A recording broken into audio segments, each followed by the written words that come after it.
Dans cet épisode, tu vas voir un déballage de sauce à rendre jaloux le kebab du coin. J'ai décidé de me mettre à la musique. Tu vas aussi découvrir mes compétences en purge de frein. Et puis je pense que je vais te montrer plein d'autres trucs sympas.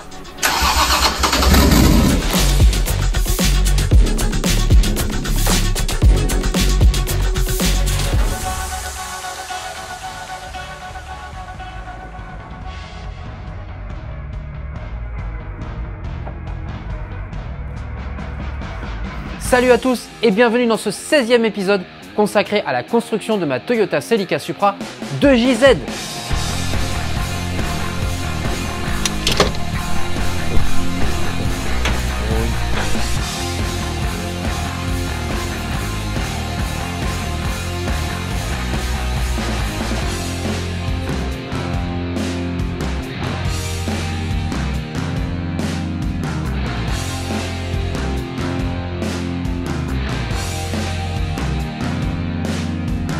J'ai mis un coup de démarreur dans l'épisode précédent et ça s'est plutôt bien passé.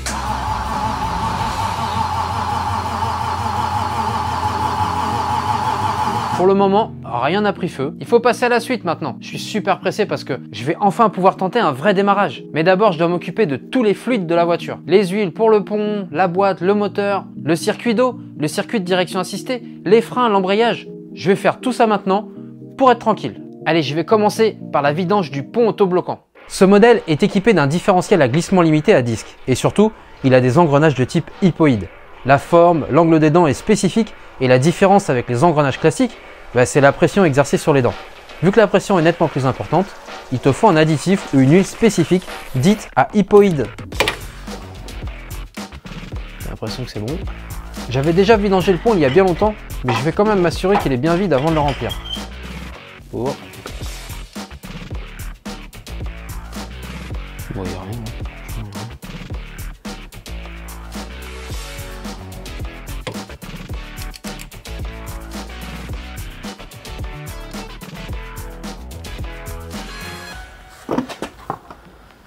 Tu déconnes pas, hein, tu mets pas ça dans la nature. Hein.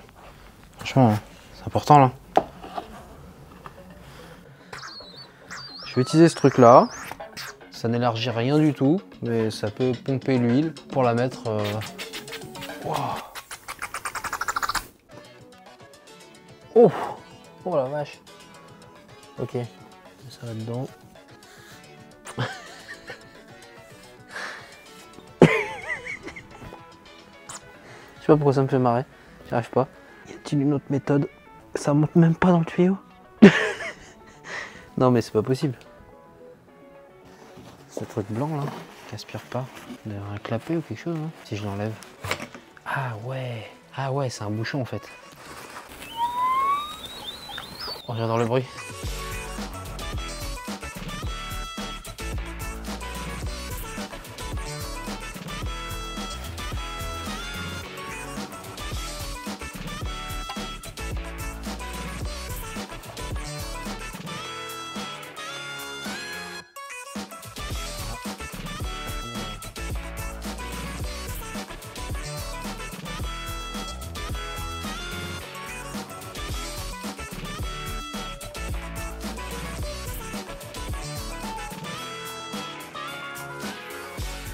Petite touche finale.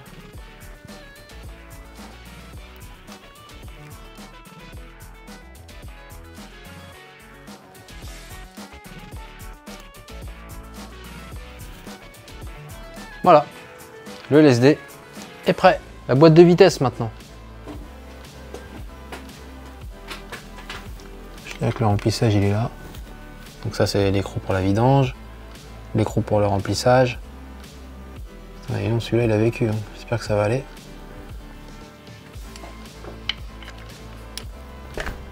Oh, ça va. Bon, écoute, on va le remettre tout de suite. Oh, le truc il est tordu. Oh la vache. Oh la vache, ça va être compliqué là. Si j'y vais comme ça. Ah ouais, peut-être. Tu peux pas remettre un bouchon comme ça. Bon, je vais pas m'acharner là-dessus. De toute façon, la vis, elle viendra pas là. À moins de vraiment y passer du temps. Et vu que j'ai un plan B, eh ben, je vais plutôt prendre le plan B. Là, j'ai vu que la boîte, elle a rien sorti, donc elle est complètement vide. Je sais que cette boîte, elle contient 2,9 litres. Et là, au lieu de remplir par ici à la seringue, eh ben, je vais verser directement dans le levier de vitesse. Je te jure que ça marche, regarde. Tu peux le remplir par là. Pratique. Drôlement liquide cette huile.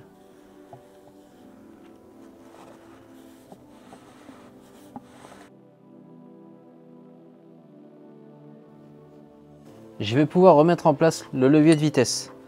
Et je suis quasiment sûr qu'il manque une pièce. Ça, c'est pas possible que ce soit ça d'origine. On va voir si c'est bon.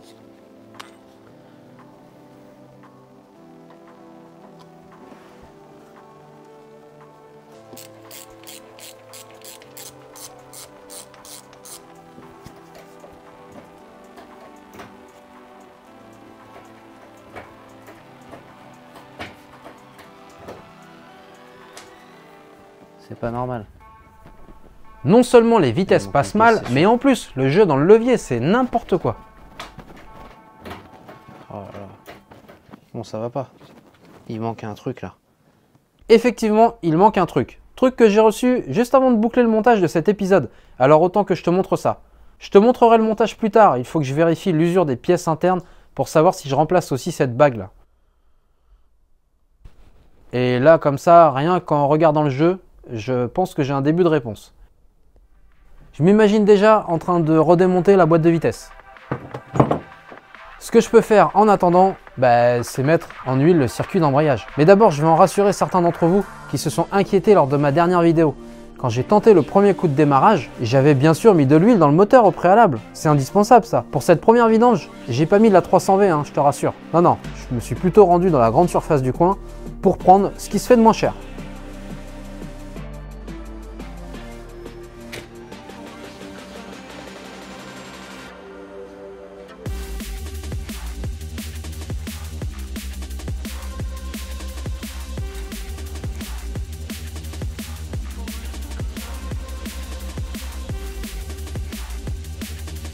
Je crois que c'est 5 litres d'eau le JZ. Et la dernière petite goutte, c'est pour le caleçon. Tant que j'y suis, j'en profite pour remplir le bocal de direction assistée. Automatique transmission, power steering fluid, j'ai pris du Toyota. Celui qui est préconisé par le... Ça se purge moteur tournant, donc de toute façon j'y reviendrai plus tard. Je vais pouvoir passer à la mise en eau du circuit de refroidissement. J'aurais pu prendre un liquide de refroidissement tout à fait classique, mais la légende raconte que le 2JZ a besoin d'une petite attention particulière pour éviter que la rouille ne se forme à l'intérieur du bloc. Le liquide de refroidissement Long Life de chez Toyota est connu pour ses qualités de refroidissement et de longévité. Et il est aussi connu pour son tarif. Alors, je vais essayer de pas en mettre à côté. Avant de pouvoir remettre mon circuit en eau, il va falloir que je m'occupe des durites de chauffage. Ça, c'est mes durites d'origine. Je sais pas si entre le moteur d'origine et le 2JZ, les emplacements sont au même endroit. Donc je vais faire un petit montage à blanc pour voir si ça fonctionne. Puis vu l'état des durites, je pense que je vais aller chez Flexeo pour voir s'il y a moyen de faire quelque chose. Alors tu vois, regarde, j'ai un tuyau qui part ici et qui va aller jusque là. Ce tuyau là, il repart, il remonte, il va là-dedans. Et puis j'ai un dernier tuyau qui part de là et qui va revenir jusqu'ici. Le mieux c'est encore que je te montre directement avec les durites. Alors celle-là j'ai dit. Voilà. Celle-là elle passe là comme ça, elle remonte ici.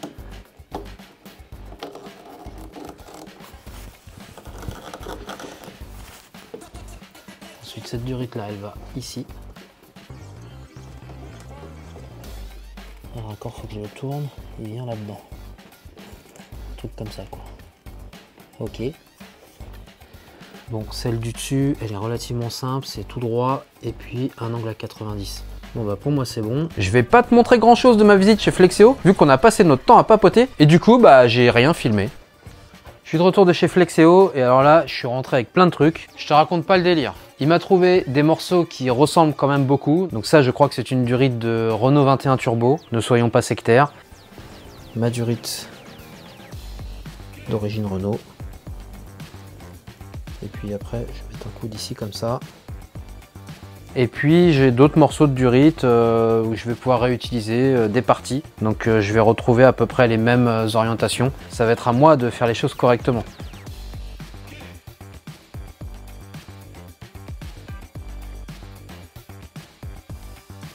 qu'il faut que je vérifie surtout, c'est si l'échappement il passe pas trop près. Et l'échappement pour l'instant, il ressemble à ça. Hein.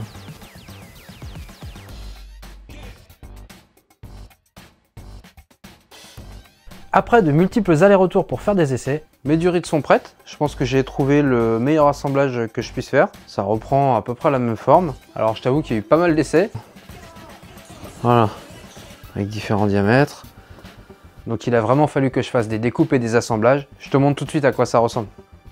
Donc tu vois, sur les durites d'origine, il y a 3 formes. Il y a 3 durites. Et donc j'ai réussi à reproduire à peu près les mêmes formes. Là tu vois celle-là qui avait quand même une forme assez spécifique. Et là j'ai réussi à reproduire quasiment la même avec la flexibilité. Tu vois, ça donne quasiment la même chose. Et puis la dernière ici, comme tu peux constater, c'est une durite qui est coupée et qui est assemblée. Pour les assembler, j'ai utilisé ça. C'est un manchon en plastique qui est tout à fait adapté à ça. Hein. Je remonte ça sur la voiture.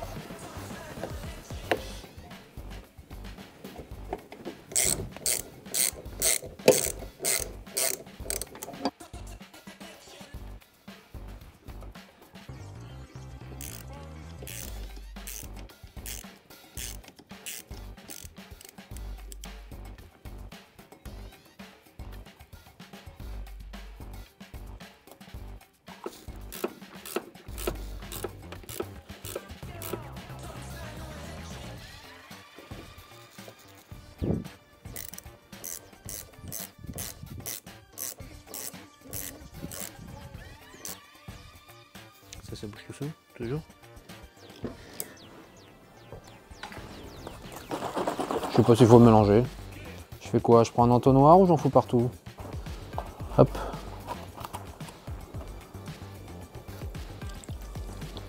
Oh la belle couleur.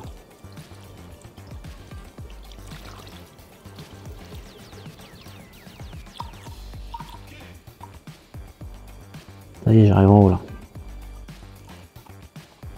Ok, là c'est bon. Je vais remplir le vase d'expansion. Alors l'avantage, hop, ça c'est génial.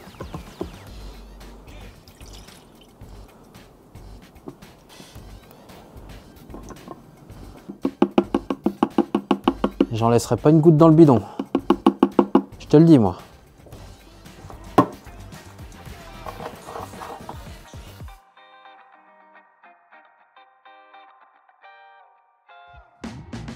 Depuis le temps que je voulais m'acheter un outil adapté pour faire mes purges, enfin, je pense qu'avec ce purgeur, je vais vraiment me faciliter la vie. Je vais quand même aller vérifier le diamètre des capuchons parce que j'ai comme un doute. Hein.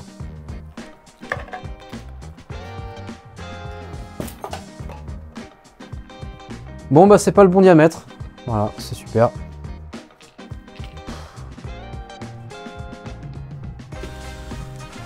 Je vais essayer de bricoler quelque chose avec ça là. Ça c'est le bouchon du maître cylindre, c'en est un que j'ai en plus hein, et qui va pas me servir. Je vais voir si je peux pas adapter ce raccord ici là. Tu vois l'idée? Et franchement je suis même pas sûr que ça ce soit suffisamment costaud et que ça... Tu vois que ça va garder la pression en fait. J'ai peur que ça s'ouvre. Mais au pire je pourrais le sangler, je trouverais bien un truc.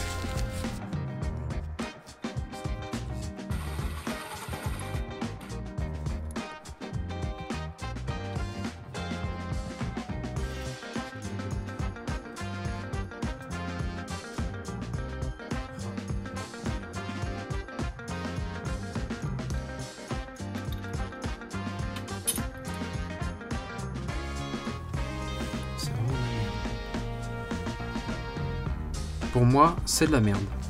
Mais, si ça fonctionne... Écoute, on va essayer ça tout de suite. Ok. Ensuite, on fait ça.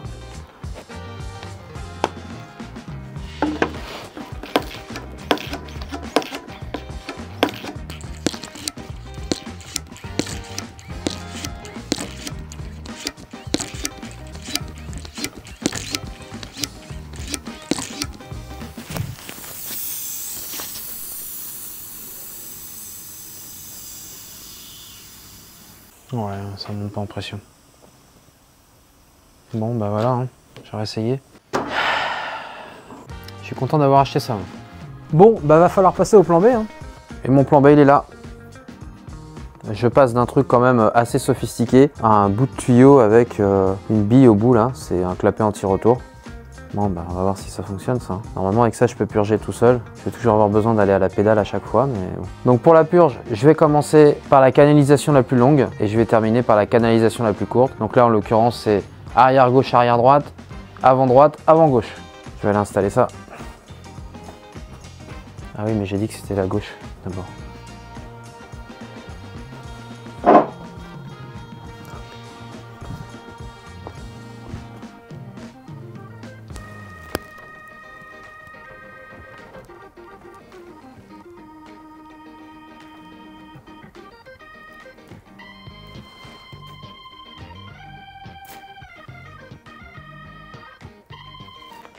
Pour le liquide de frein, j'ai pris du RBF 600 de chez Motul. C'est un liquide assez réputé pour sa tenue à la température. Ah.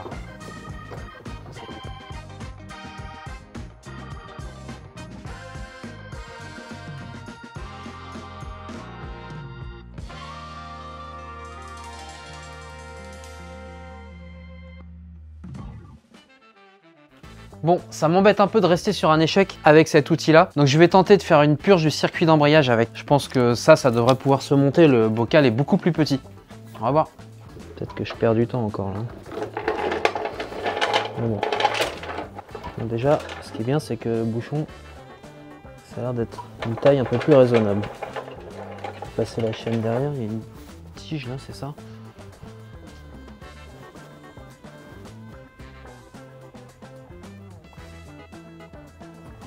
Et bah écoute, déjà là ça a l'air pas mal.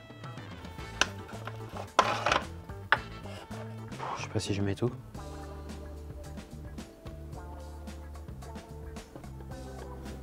Tout le temps, hein, de toute façon, je le récupérerai après. Hein.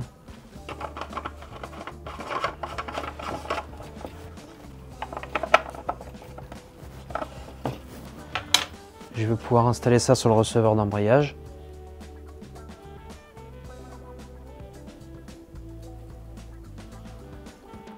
Poser ça là.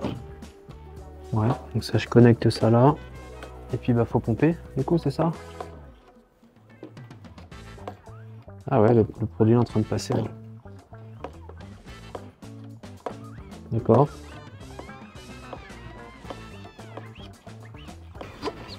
Et là du coup faut que j'ouvre en bas, c'est ça? Ah oui, ça remplit à mort là.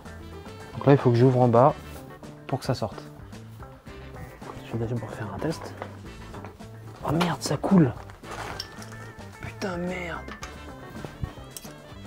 Oh, j'en fous partout, je suis deg. Oh putain, ça fuit de partout là. Putain, je suis dégoûté quoi. Regarde le carnage. Ça a débordé. Ça a coulé le long ici, là, tu vois, de la peinture. Et regarde en dessous. Regarde, ça goutte de partout. Il y en a partout.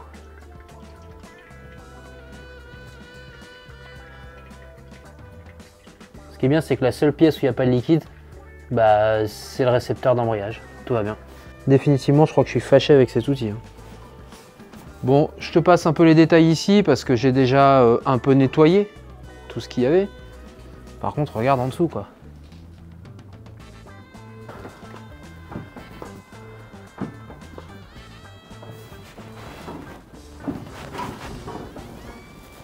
Ah ouais, le liquide qui descend, ok.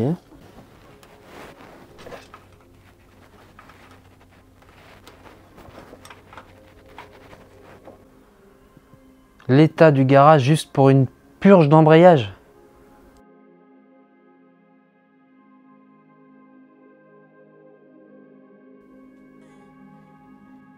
Au moment de tester, je trouvais que la course de la fourchette d'embrayage était assez faible. Quand j'ai installé le mètre cylindre d'embrayage, j'ai pas réglé la course à la pédale. Tu vois, la pédale d'embrayage, elle est basse. Et là, on devrait revenir comme ça. Ok. Donc à mon avis, il y a un petit réglage à faire là. Je vais démonter la goupille là, puis je vais essayer d'agrandir la course pour voir si ça règle le problème. Parce que là, ça me paraît un peu léger quand même. Je l'ai quand même rallongé d'au moins 1 cm. Déjà, ce qui est bien, c'est que la pédale, elle revient complètement. Je vais voir en dessous ce que ça donne. Voilà, c'est pas flagrant, mais c'est quand même mieux. On me fait souvent la remarque que tout a l'air de bien se passer à chaque fois et que tout a l'air facile pour moi et sans aucun problème. Je crois que après avoir vu cet épisode, tu vas peut-être changer d'avis un peu. Ah au fait, j'ai un truc à te montrer.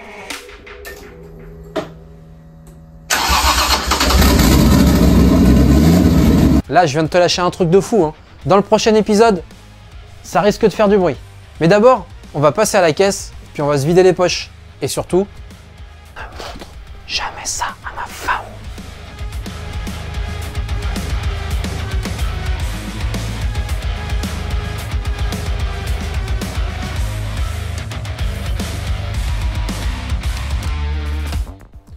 Je vais te détailler toutes les dépenses que j'ai fait pour tous les fluides. Et ça va être intéressant parce que ça va donner un montant total pour tous les fluides d'une voiture. Dans mon cas, je suis quand même parti sur des fluides de bonne qualité. Les marques comme Motul, comme Redline, c'est quand même des très bonnes marques qui sont assez réputées. Je commence par l'huile de pont, c'est de la Redline 75-90. Ça, j'ai payé 90 € le gallon. Un gallon, c'est équivalent à 3 litres 78. L'huile de boîte maintenant, la MT90 de chez Redline. Même contenance, c'est un gallon et je l'ai aussi payé 90 €. Pour l'huile moteur, j'ai pris une huile d'entrée de gamme pour le premier démarrage. L'idée, c'est de faire une première chauffe avec, puis ensuite de vidanger. Et cette huile premier prix, je l'ai payé 18 €. Et pour la vraie vidange, là, j'ai pris de la Motul 300V. Je crois que j'ai pas besoin de te préciser que c'est une référence. Le bidon de 5 litres de 300V, je l'ai payé 80 €. Pour le circuit de refroidissement en eau, là, ça fait mal. Je voulais absolument prendre le liquide de référence pour ce moteur.